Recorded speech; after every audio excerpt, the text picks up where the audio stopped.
Okay, let's get started. Roger's on special assignment tonight, so I get to run this tonight. Okay, so I'm John Law. I'm the chief flight instructor down here at the Aero Club. So let me get to the agenda, if this will work. Yes. New people. Sorry. Emily. Drop everything. Hi, I'm Emily. I started at the Aero Club in like July, but I just graduated from college, so this first safety meeting I was able to make. Thank you. I am hoping to join the Air Force. I'm meeting a board in a couple weeks, so we'll see. Hopefully to fly RPAs. But yeah, that's pretty much. Super. You sound good on the radio too, I heard you. With him. Yes. Do we have any other new people? Shai Chuck, I'm just visiting for now. I live in San Diego, so I'm just thinking of joining the Aero Club, and I understand you have to get the safety meeting, so it's just trying out to see how they work. Then I'll go through the rest of the process if it works out. So. Okay. Hey, welcome. I think that's it, probably. Anybody else? No? Speak up. Any new pilots? Ratings? Anything like that? Any experiences you'd like to relate on? Or not? Okay. I'll share my helicopter. No close calls? You want? Trying to learn I was just going to say, I'm trying to learn how to fly a helicopter. Good luck. That takes both hands, you know. I've got a lot of respect for Malcolm now, and the guys who know how to do it. Yeah, I need like a third hand. That's what I found out. But anyway, I got about 3 hours, and it's quite challenging. And it's pretty scary too. Huh? Yeah, I'm starting off with the R-22, which is pretty squirrely.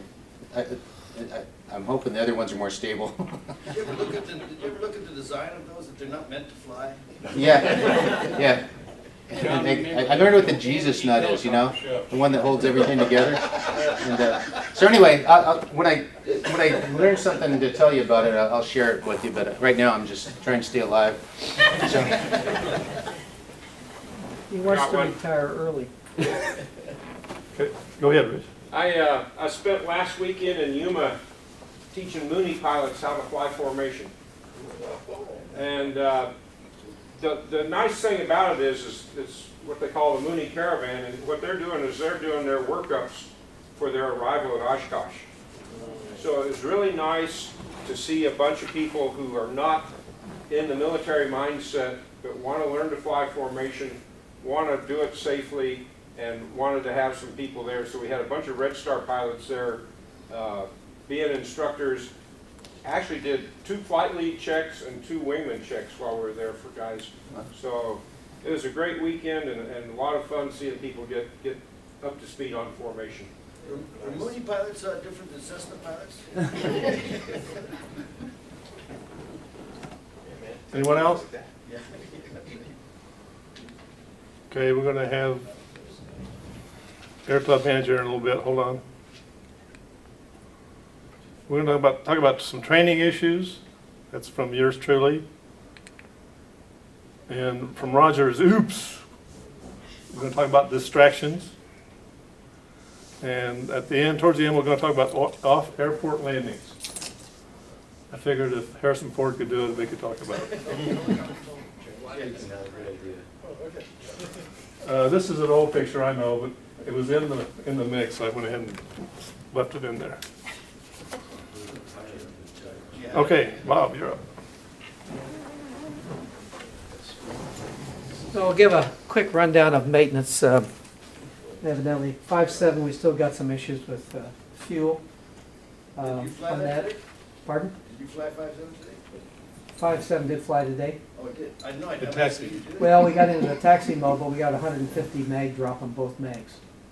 So, I'm not sure what's going on with that. Yeah, On 5.7? in 5.7. So it came back And the dieseling is real light according to Doc Herbert, so it's not enough to cause an issue. We got the GG out of the 182. Time permitting, in the morning, Roger and I have to go all the way out to Corona, so we'll get an exchange for that instrument for the DG. And the 182, we'll get that one back online, so that one should be up online by, well, I was hoping by Wednesday, but it looks like maybe Thursday or by Friday. Depends on where we're going. We'll let David G make the decision there. Everything else seems to be doing pretty good. We have a radio on 295, what was the radio? A transponder. Transponder, okay, we got, change out the transponder in 29 and send that one in the shop. The And then we- mode Charlie. Sorry. It's intermittent with one of the dials, so you put in 1 and it reads as 3 on the hundredths digit. So anyway, that's just some of the issues here. 5, 6, we got the cylinders back and everything, but the engine block itself's got to go back in for overhaul. It's kind of cooked. So what I'm going to do is I'm going to pass this thing around, and this is what the interior of the exhaust system looks when it flies extremely lean. What color should we have, basically? I'll get right to you, David. Tan. Yeah, it should be on the light tan sides, really. When you get into the grays, it's getting hot. When it gets white like paper inside here, then it's really cooking it. So if you want to see what it is, you can pass it around.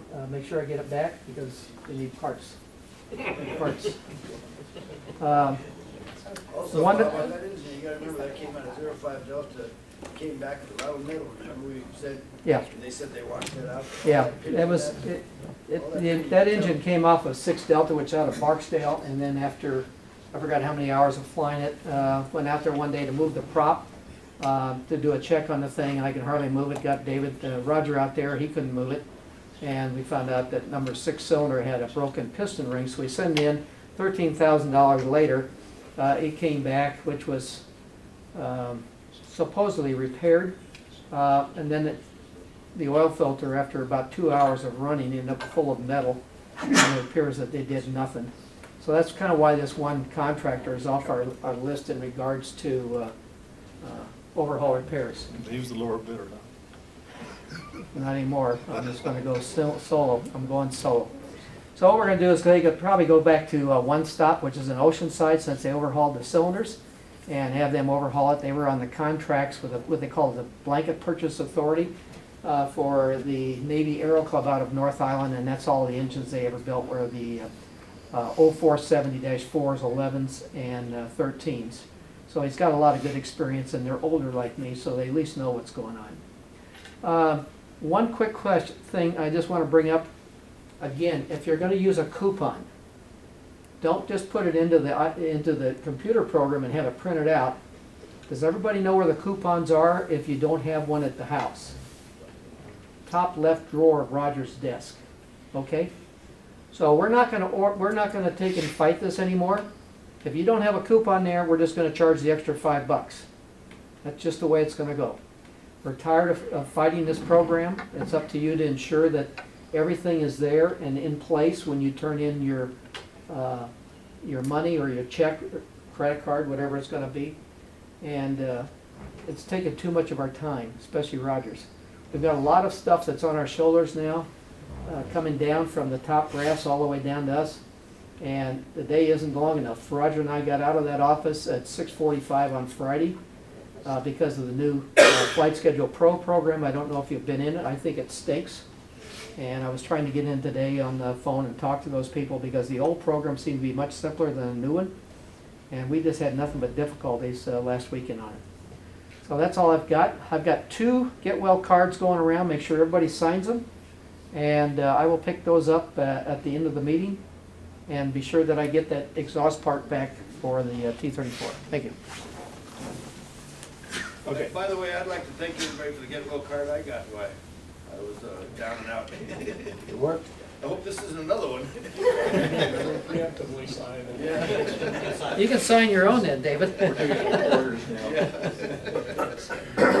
of schedule. Air support for the Phoenix Open. Can I just interject one quick thing? Yep. One thing I failed to mention to everybody, but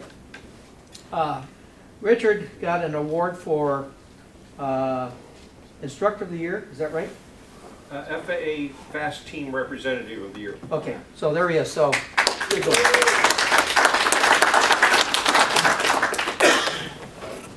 Where was I? Oh, yeah, in Scottsdale. Here's the tee off for the 17th hole. That's where we were, and Lefty, he was about 5 strokes behind at that point, so. Oh, well. Okay, anyway, a little bit about the SOPs. Roger likes to keep you guys up on them, so. And of course, standardization among the instructors, as you all know, is critical to obtain student training and it's for safety and all that, and that's why I'm talking about it. And what we do, we train the students to the FAA practical test standards, as everyone knows. So we don't send any students to the phase check without having met those standards and things like that. And then attachment 3 to this new flight instruction we have, AFI 34117, then we have to do some consulting if the students don't meet the standards.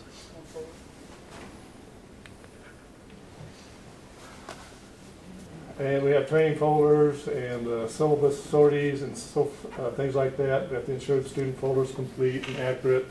We had an inspection team in here last month and gave me some what for of those folders. So we've cleaned those up and hope we're moving forward in that regard. Again, this instruction, so it talks about the grading policies. I think I do have a pointer somewhere. Oh yeah.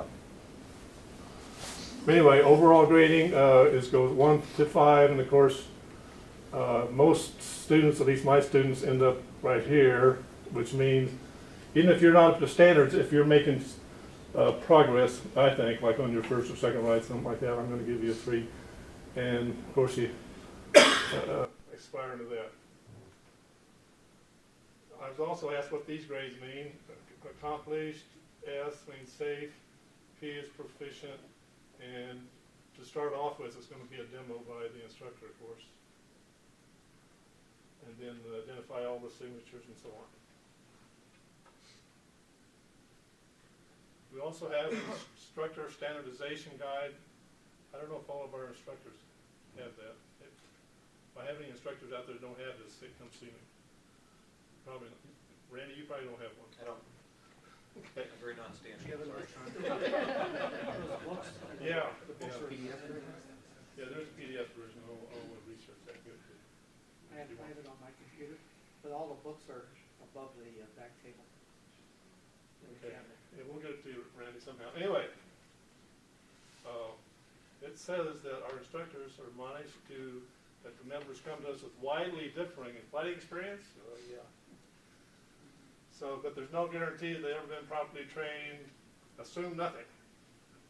So they're sort of giving us a picture of what we could look forward to, I guess. We only get a good look at these pilots once a year. We can't afford to cut corners, not once. I don't know who wrote this stuff, anyway.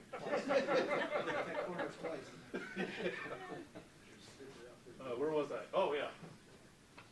So, yes, existence of Aero Club depends on our safety record. Depends on how well we do our training and so on. So I'll just let you read a little bit more of that if you want. I don't need to read it for you. Go ahead.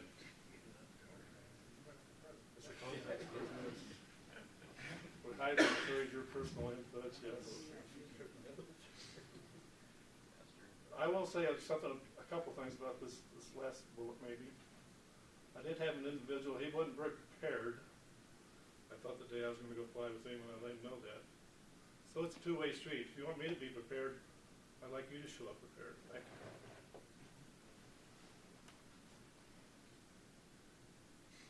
Now we're getting into what Roger was talking about, distractions.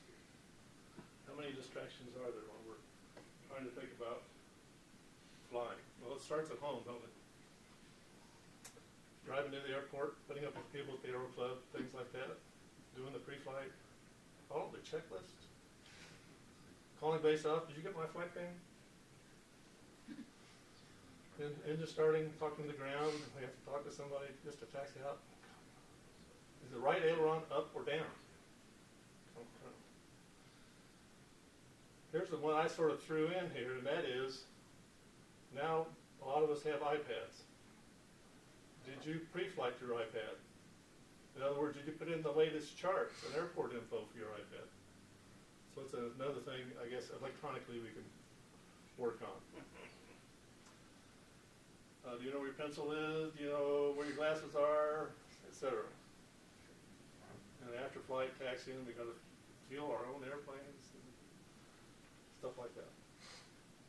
Which credit card, debit card are you going to use today? Of course, the DPEs, they're paid to distract us too on our check rides, aren't they? But if the pilot voluntarily introduces such a distraction, well, how realistic can things get? Case in point, we had a DPS, one of our private pilot candidates. What to do if she got into an inadvertent spin? It seems like the week before, the candidate he had did get into an inadvertent spin. So, that's how that goes, I guess.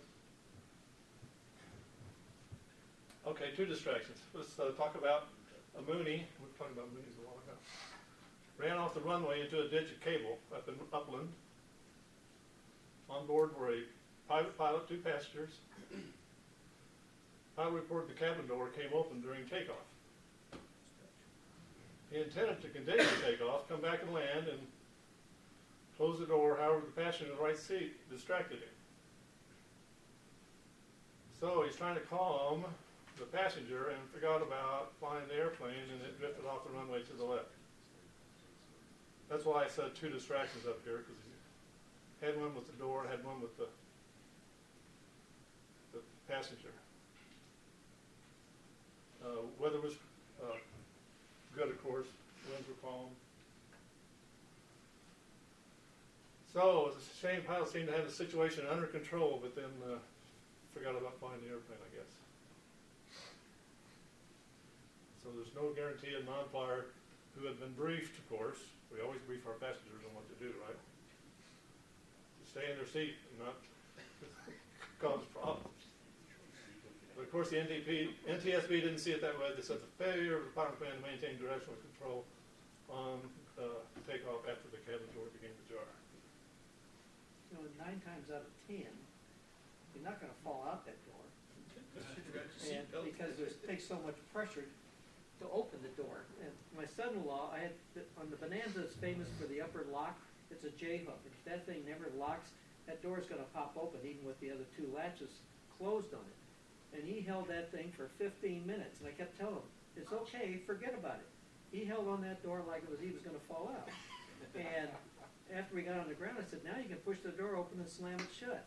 But he didn't understand that. So brief the individuals initially that don't worry if a door comes open, you're not going to go anywhere. You can put your back to the other side with your feet and push, and it's only going to open 8 inches with all the air pressure on it. And people forget about that. Just roll it back, right? But the problem is, if something distracts you, it can be a problem. The usual scenario with just a rotated airplane is the pilot whose seat was not locked in position suddenly goes backwards. Now, worst case, he or she grabs the yoke while going backwards, so hope that doesn't happen at least. But the center of gravity is going to shift after it anyway, right? So, if you have a PAX, realistically, door openings, seat moving on takeoff, think about those. Talk to your passengers. Tell them if that happens, don't start grabbing things, and you'll close the door later or something, like Bob was saying. And like I said, the fact is, everybody's going to react to something that happens without warning. Okay, the pilot can combat this by staying proficient, of course, not just current, being focused on the task. And of course, we get down to the last line, fly the airplane first. Okay, any questions on any of this? Anybody else have anything to add? Okay. Anyway, be prepared. Things pop up unexpectedly. And again, this time we added in a little bit more both, if you will, fly the airplane. It'd be interesting to see some comments if your passenger did grab the yoke because the seat moved back on takeoff on rotation, what they would do. I just talked to them on this. I would- Want me to hit them? Darn right. How many people have any ideas what to do with the passenger if they grab the yoke while you rotate? Now the seat goes back and you've gone up even higher and you're losing control of the airplane. Yeah, you gotta hit them right here by the throat. They'll let go in a hurry. They're gonna let go in a hurry. You're not gonna kill them. By God, they're gonna let go. You're not gonna kill yourself. So you gotta think about something. I've seen people even hit the people's hands that are on the yoke. You know? Yeah, when we were So- flying those EA, people, the kids, we were flying those, and Harry Brown had a kid, he was on final getting ready to flare out. The kid, he wanted to flare the airplane out for Harry. You know, Harry had to knock the kid loose to land the airplane, had to almost go around. Remember that, Fred? I can see that it would be worse if you had kids on the airplane, so yeah. You gotta have mom and dad take care of those You just gotta hit them a little harder, that's all. What he really does is like 300-pound guy that freezes up. You could hit him, nothing's gonna happen. Yeah, right. Okay, now, let's talk a little bit about off-airport landings. We teach these to our students all the time.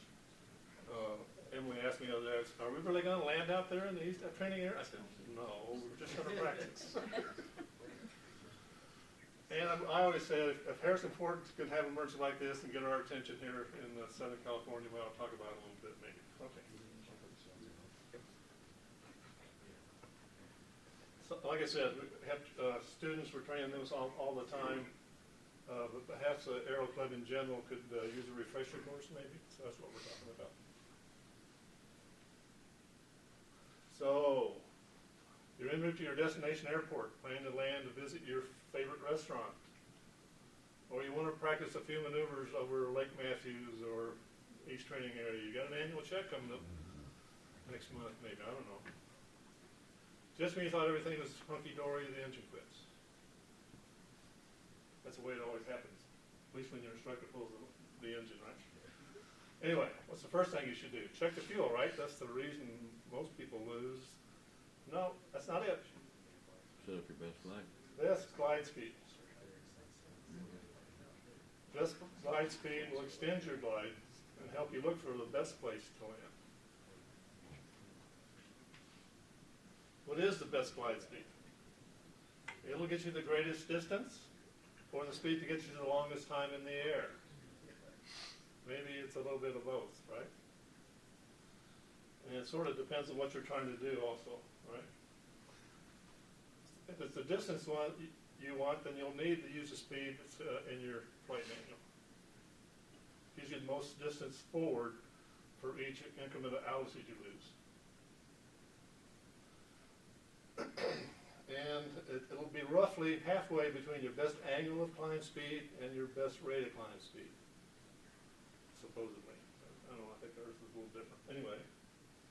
You're close. Keep in mind the designated glide speed will increase with weight, so manufacturers will establish that speed at gross weight for the aircraft. So typically at our training weights, our glide speed would be a little lower, but we're probably going to still use the manufacturer's speed, especially after launch. Need more time? If you're interested in staying in the air as long as you can to try to get the motor started again, maybe you want to stay in the air as long as you can. Except this speed is rarely found in your POH.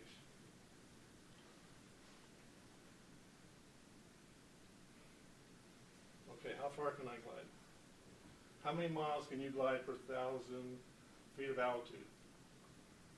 A rule of thumb for our Cessnas is about 1.5 nautical miles per 1,000 feet of altitude above the ground level. And maybe you can try that out sometime. Forced landing tips. I have a question for a minute. I want to ask this question too. You mind if I go first? Yeah. You trying it out, we try with engine at idle, you know, and so we're not really going with this dead prop.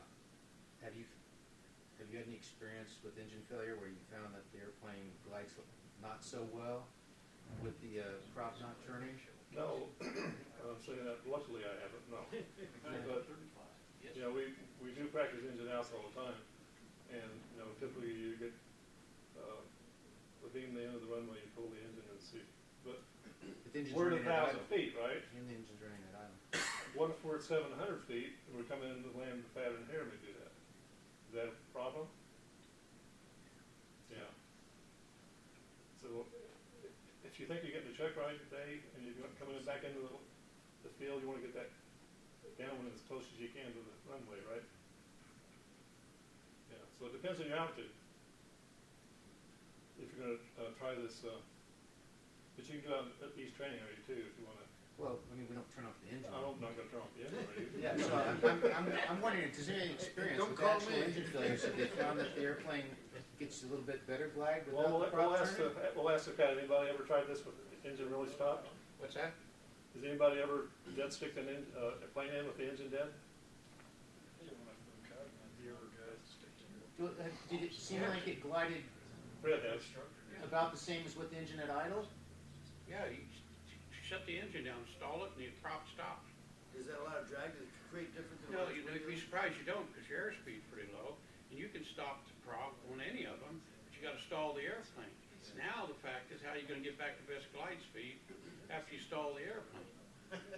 Does anyone understand the question? He wants to know if you have a rotating prop versus a stop prop, are you increasing your speed with a stop prop versus a rotating prop? No, windmilling is gonna give you more drag. But Yeah, a you windmilling get more prop, but what about an idling engine? What's that? We always practice with an idling engine, not An idling engine now, that's a different thing. You said if it's a windmilling prop, something has to make the prop move. So that's drag. Okay, we practice our engine outs by going to idle on the engine, right? Yeah. Okay, so now in real life, the engine stops and the prop stops. Is it gonna glide about the same as we've been practicing? Or Well, I would less? think so if you stop the prop, but Okay. usually, unless you have a wooden prop, the prop's gonna turn right to impact.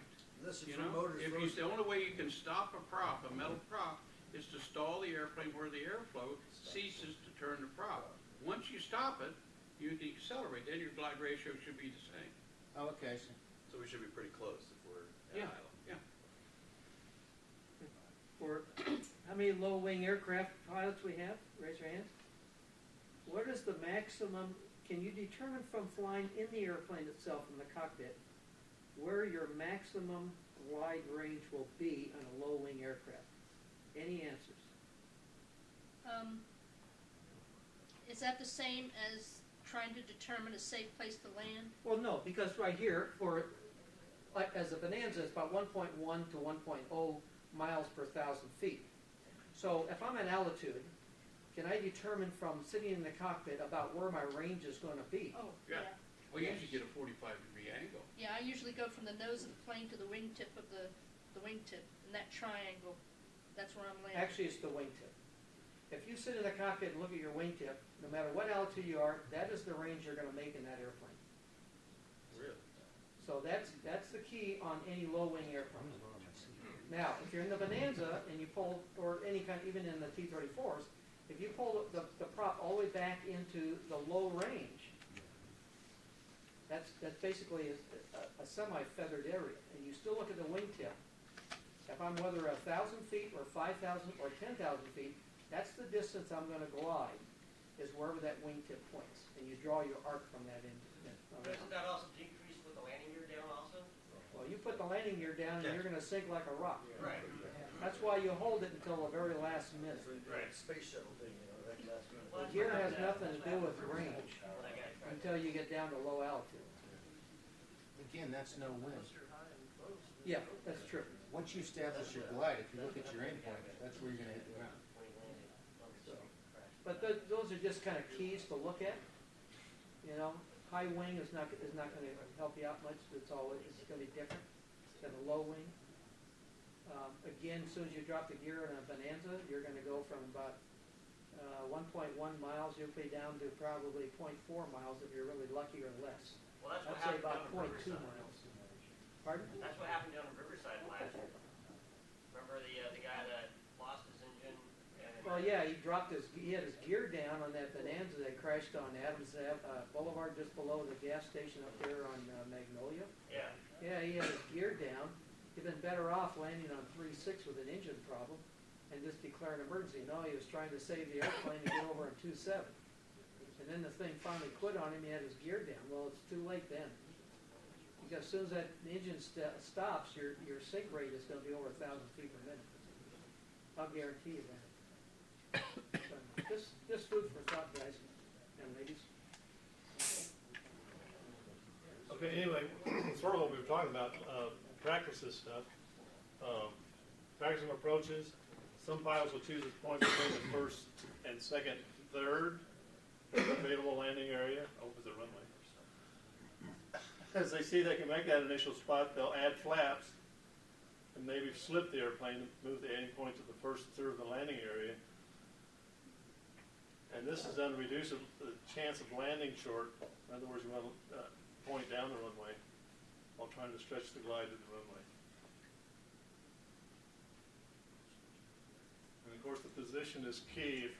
If you're abeam the end of the runway and you think you have plenty of altitude, you should make it. If you don't, you better turn for the runway, end of the runway right now. Okay. Again, flaps up.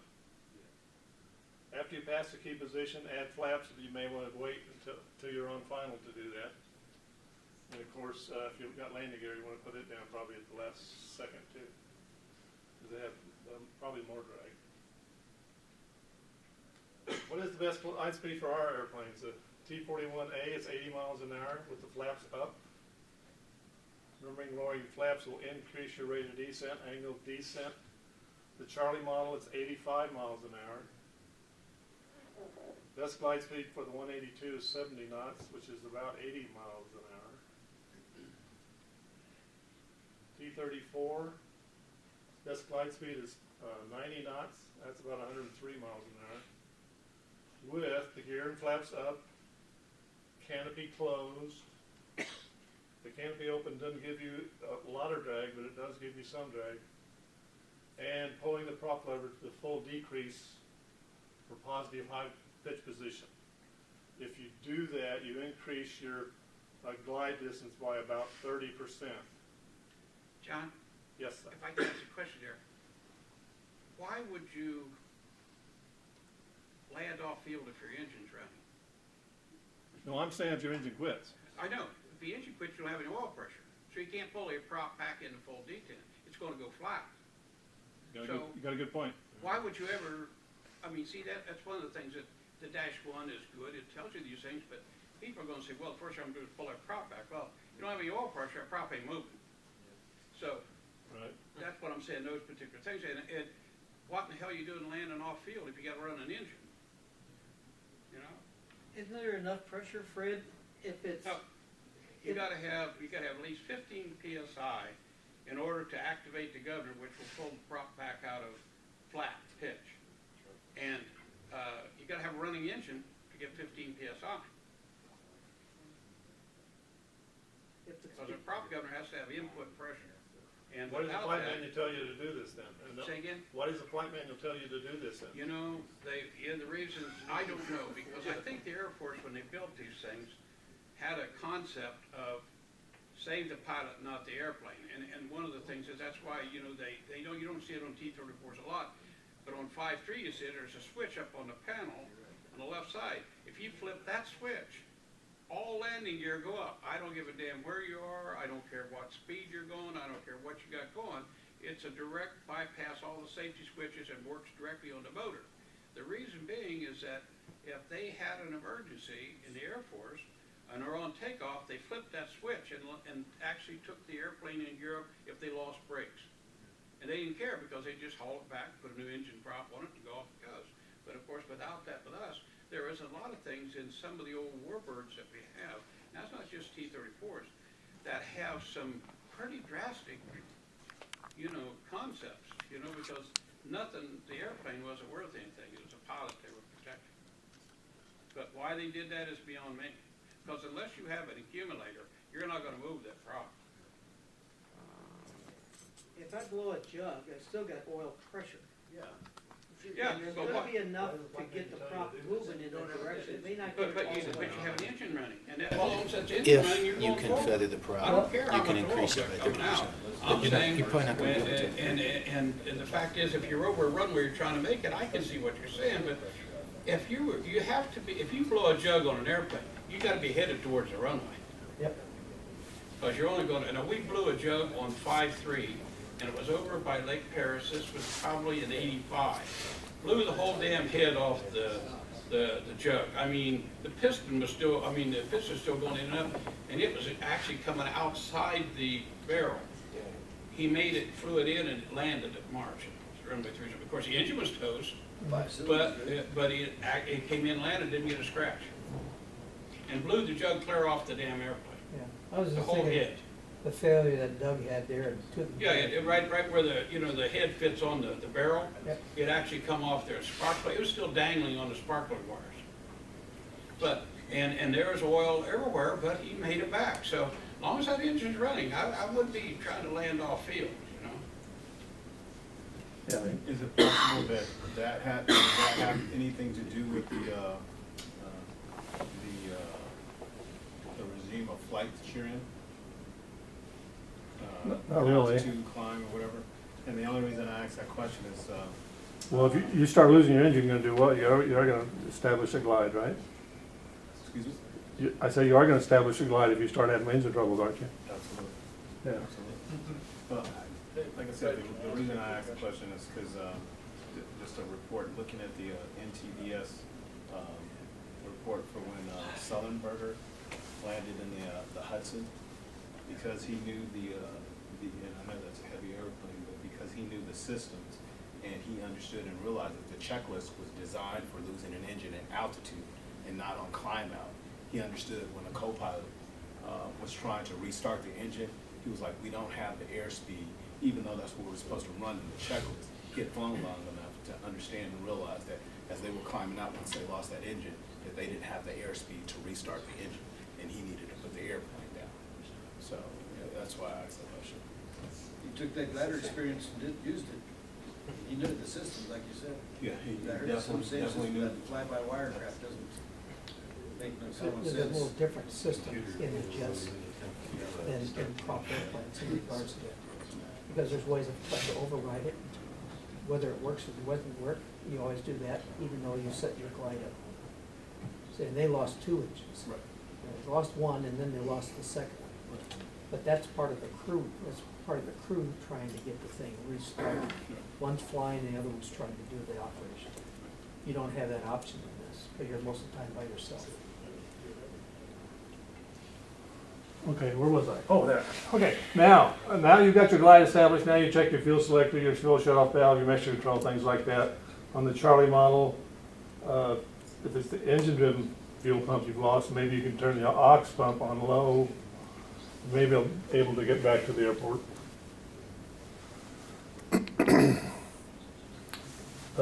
T-34 engine failure in flight. Attempt an air start, it says. Engine fails to restart, shut down the engine, make a forced landing, and I'll refer to these, especially the T-34 drivers, to these pages in the flight manual. So let's continue on with, we're talking about forced landings. Your altitude dictates how far, and I think we alluded to your wingtips and things like that. Look for a likely place to land at low altitude or just after takeoff. Probably no turn should be attempted with a dead engine except slight deviations to avoid hitting an obstacle. Okay. So you've chosen your field to land, so get ready, and if you're high, don't forget you can slip the airplane, use flaps to get you slower. Remember, don't lower the flaps during your glide to extend your distance to touchdown. Like that, those flaps about the last thing you're going to think about, and landing gear, maybe. Full flaps will lower your landing speed. That's what we're talking about. John, taking off south on 1-2, there's plenty of open space to put down on. North, you got any recommendations? Besides the highway? Sidestep. There's some fields out there. There's some fields out there between the old 215 and Cactus. Okay. We're lucky around here. There's quite a bit of open space. Depends on how high you are, of course. Yeah. If you're real low, you're gonna take out the tack end or something, I don't know. Where was I? Okay, so you're ready to land, lock the short off harness if you have one. Turn off the master switch, the battery switch. After you get the flaps down, if you want the flaps down. Remember, this may be a rough landing. Plan accordingly. Warning in the T-34 manual. Make no attempt to land on unprepared or unfamiliar terrain with the landing gear extended. So, any additions to that, anybody? Okay. And again, master switch off. Rough landing could cause some fuel leaks, so you don't want any electricity on. Quick question. A graded dirt road, would that be considered an unprepared or a prepared surface? Prepared? I call it unprepared, but Okay. I'd prefer it to a farmer's field or something. With no telephone poles beside it, yes. Telephone poles are bad. Okay. Now, emergency ground egress once you get on the ground, right? Looking forward to that, make sure one of your doors is open, especially the door on your side. Or the T-34, open the canopy. Again, landing could bend the airplane somewhat. The doors might keep you from getting out. So have them open a little bit. Exit the best you can, rally with all your occupants, your passengers. Find that first aid kit if you have one. You did send a mayday before you turned the switch off, right?